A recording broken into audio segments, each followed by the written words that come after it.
नेहा सकाळी 5च्या ठोक्याला उठली.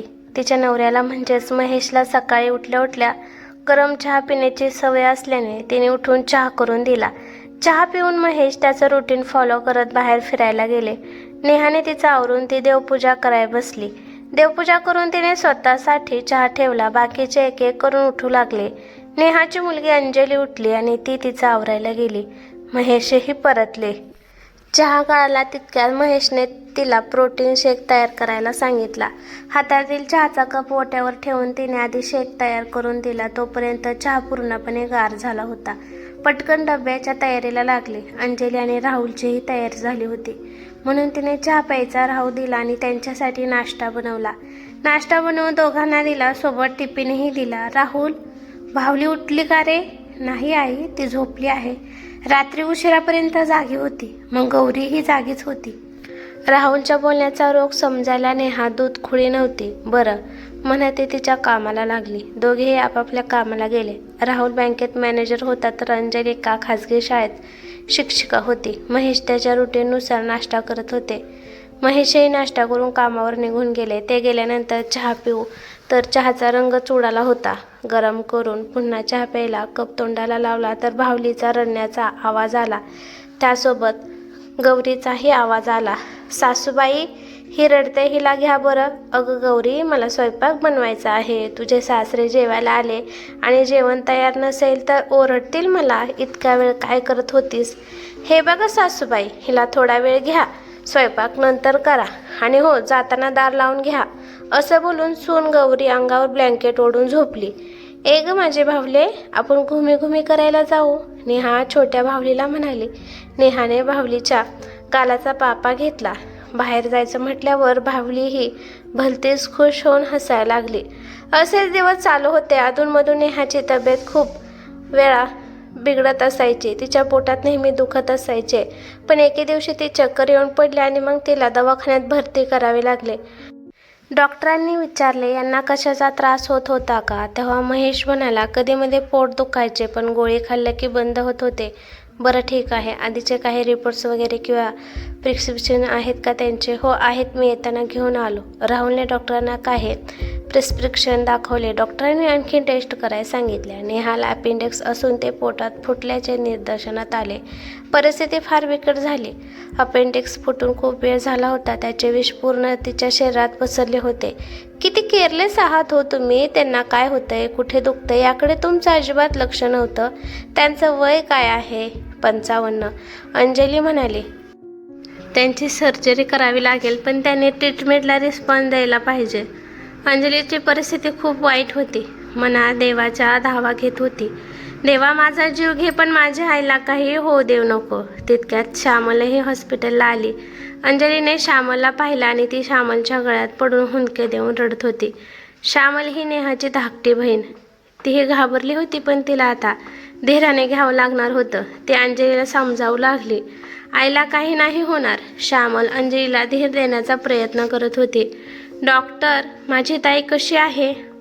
आम्ही काही सांगू शकत नाही, डॉक्टर बोलून निघून गेले. नेहाच्या शरीरातील पूर्ण विष काढले गेले पण ती ट्रीटमेंटला रिस्पॉन्स देत नव्हती. तिला ICUमध्ये ठेवण्यात आले आणि जे नव्हते व्हायचे तेच झाले. तिने अखेरचा श्वास घेतला. नेहा हे जग सोडून गेली. अंजली आणि श्यामल तर सुन्न झाले होते. महेशला तर डॉक्टरांनी सांगितलं त्यावर विश्वास नव्हता. ते मटकन खाली बसले. नेहाचे पार्थिव शरीर घरी घेऊन आले. निपचित पडलेल्या देहाला श्यामल आणि अंजली बिलगून रडत होत्या. जमलेले नातेवाईक दोघींचं सांत्वन करत होते.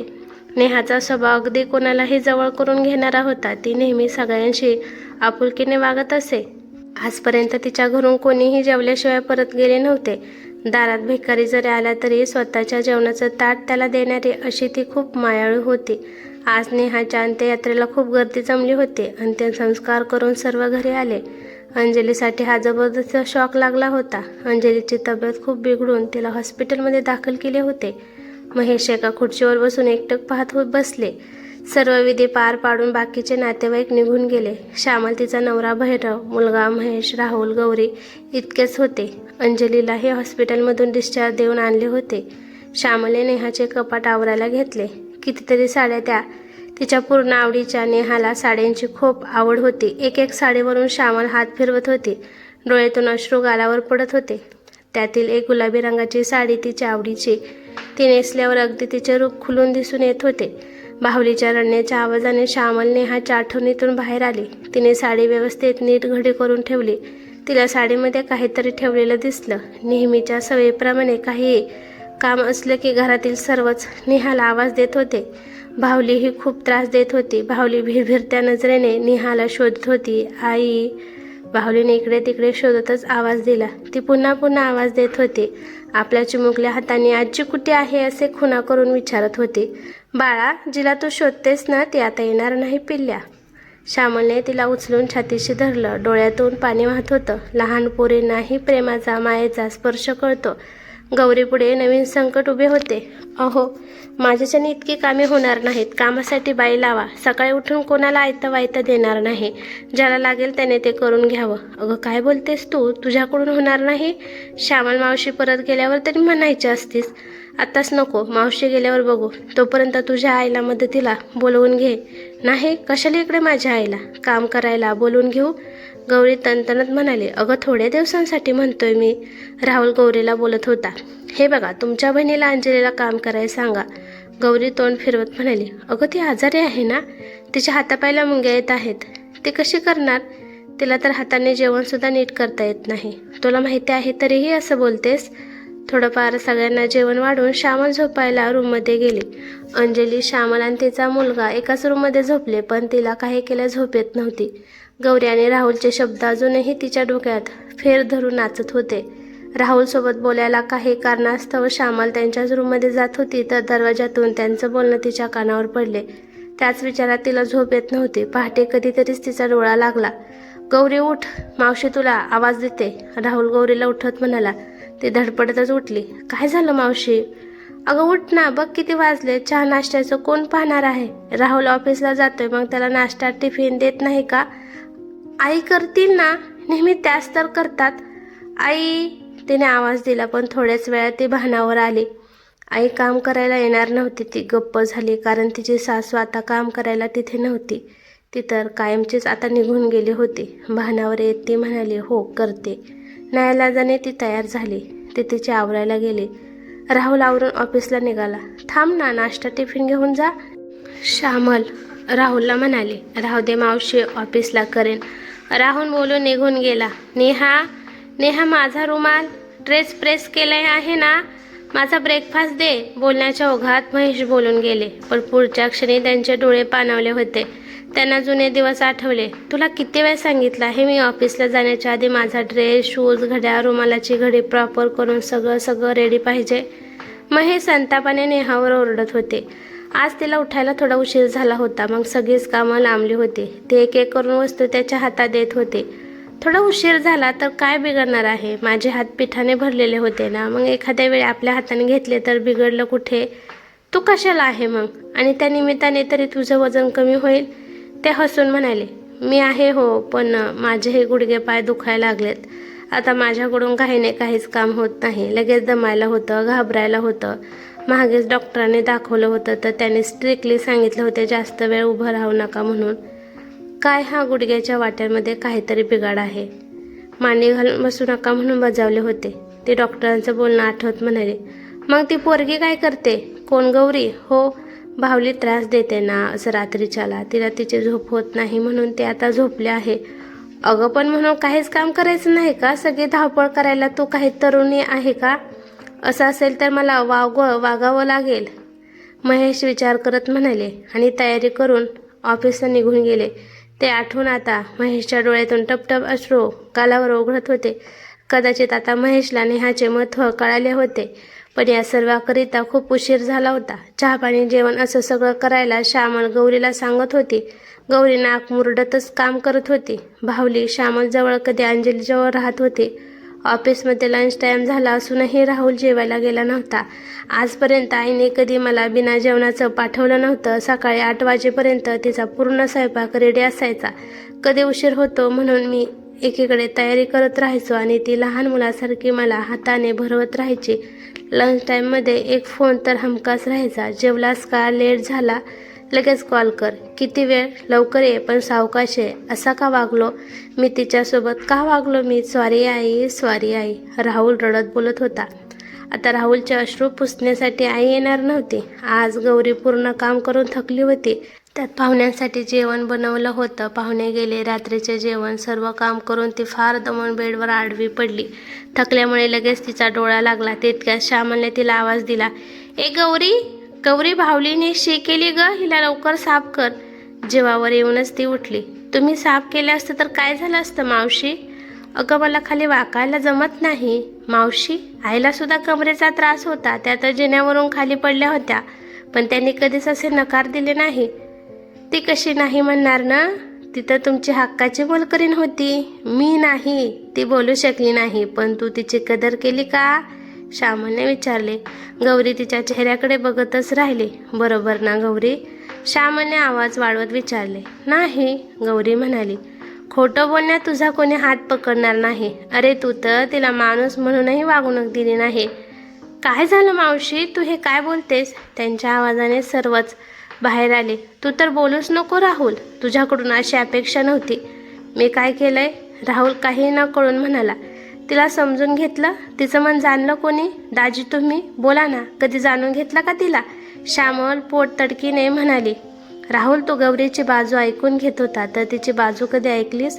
तुमच्यासाठी, या घरासाठी ती राब राबली. तुम्ही काय केलं? तिला एक मोलकरीण बनवून ठेवली.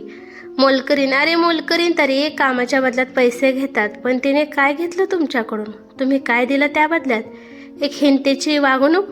तुम्ही सर्वांनी तिला मशीनसारखी ट्रीट केले. काम करणारी मशीन. माणूस होती ती, मशीन नाही. मशीनही सतत काम करून कधी ना कधी खराब होते. मग ती तर हाडामासाची, भावनांनी भरलेली एक स्त्री होती. तिला आजारी पडल्यावर सुद्धा तुम्ही कामातून कधी सुट्टी दिली नाही. मागे ते हॉस्पिटलला ॲडमिट झाले होते, तेव्हा 4 दिवसानंतर डिस्चार्ज मिळाल्यावर घरी घेऊन काय तर तिला कामाचा डोंगर उभा करून दिला. घरी आल्यावर तिला आराम तर करू द्यावा, पण नाही. तुम्ही सर्व सुरूच झालात. घरभर पसरा केला. ताईला पसरा पडले ना, घाण पडलेली आवडत नव्हती. लगेच जुंपली ती कामाला. नेहा नेहा, आई आई सारखे तिच्या नावाचा जयघोष चालू राहायचा. हे दे, ते घे, हे कर, ते कर. राहुल, आजवर तुला सकाळी उठून नाश्ता टिफिन दिले ते तुझ्या आईने, तुझ्या बायकोने नाही. रोज किती वाजता उठते गौरी माहीत आहे का? 10, 11, 12 हीच उठायची वेळ होती गौरीला. तिने मुलगीच मानलं होतं, परंतु गौरीने तिला कधी आई मानलं नाही. आई मानणं तर फार लांब राहिलं. गौरी तोंडात येईल ते बडबडत होती नेहा ताईला. एक शब्द बोलायचा अवकाश तर गौरी सुरू म्हणजे यातील सासू कोण आणि सून कोण आहे तेच कळत नव्हतं. दाजी, तुम्ही ताईला या सर्वांसमोर काही बोलायचे, शिव्या घालायचे. मग हे दोघेही काय मान ठेवणार ताईचा? राहुल, तूही ना नेहा ताईवर ओरडून मोठ्याने बोलायचा ना? गौरीने तेच केलं. तिला घालून पाडून बोलली. दाजी, अंजली, राहुल ऑफिसला गेल्यावर दोघांमध्ये काही वाद झाला की गौरीचा आवाज वाढायचा, इतका की शेजारच्या घरापर्यंत जात होता. तिच्या अंगावर धावून जायची. काय ते फक्त मारायचे बाकी होतं. तिच्या माहेरी सांगितले की तिला सासू जाच करते. गौरी, तू तुझ्या आईसोबतही अशा भाषेत बोलतेस का? राहुलला सांगण्याची धमकी देत होती नेहाताई. तिचा सासूरास करते म्हणून. आणि तुला काही सांगितलं की तू काय बोललास रे? आई, तू काय हे तुझ्या मुलीचं करतेस ना, मग हिचं केलं तर काय झालं की बघू दुसरे घर आम्ही, हेच बोलत होता ना तू? कदाचित तिला माहिती होतं काही झालं तरी हा माझी बाजू घेणार नाही. बायकोपुढे ताई नगण्य झाली. तिथेच संपला विषय. जिने कधी सासरवास केला नाही तरीही तिच्यावर जाच करण्याचं लेबल लावलं. तुम्ही दाजी. ताई काही बोलायला लागली की उचलली जीभ लावली टाळायला. मग कसं सांगणार आहे ती? तुम्ही सरळ म्हणायचे. त्यांचा गाशा गुंडाळून देतो. मग काय बोलणार ती तुमच्याकडे? घरात भांडण होऊ नये, वाद होऊ नये म्हणून शांतच राहिली आणि सर्व सहन करत बसली. कधी प्रेमाने तिची विचारपूस केली? झेपत नाही तर कामाला बाई ठेव म्हटले तिला. जसे वय वाढते तसे शरीराचे आजार, मानसिक आजारही वाढायला लागतात. हे जाणून घेतलं तुम्ही? तुम्हाला काय, तुम्हाला वेळेवर सर्व हातात मिळतं म्हणजे झालं. बाकी काहीही असो, त्याच्याशी आपल्याला काही देणं घेणं नाही. श्यामल महेशकडे नजर रोखून पाहत होती.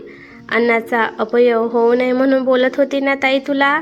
कारण त्याला अन्नाची जाणीव आहे. एक वेळच्या जेवणासाठी किती राबावं लागतं, कष्ट करावे लागतात हे तिला माहीत होतं.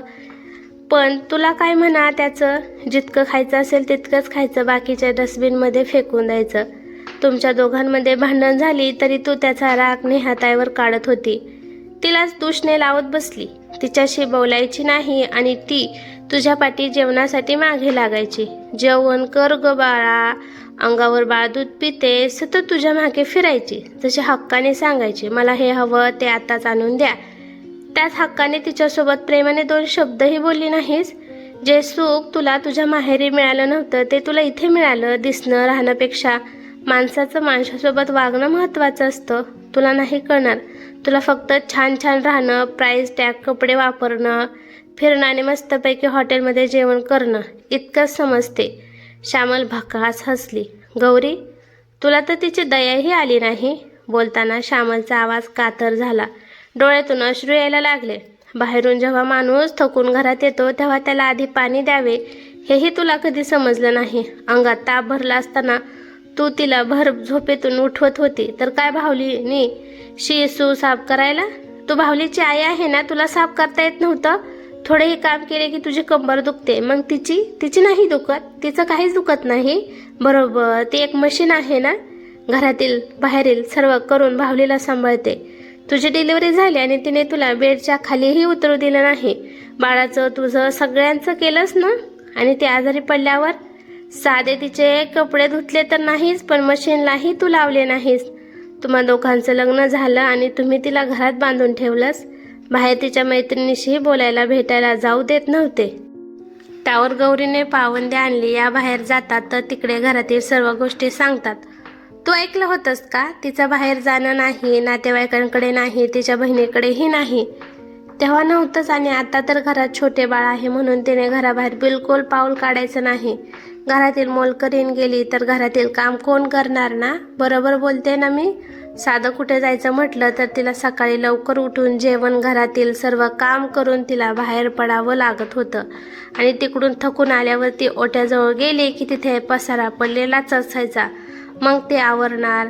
सकाळी सर्वात लवकर उठूनही सर्वात शेवटी ती झोपायची. सर्वांकडून ताईची कोंडी केली. बाप मुलाच्या मध्ये, मुलगा सुनेमध्येही तिलाच आणलं तुम्ही.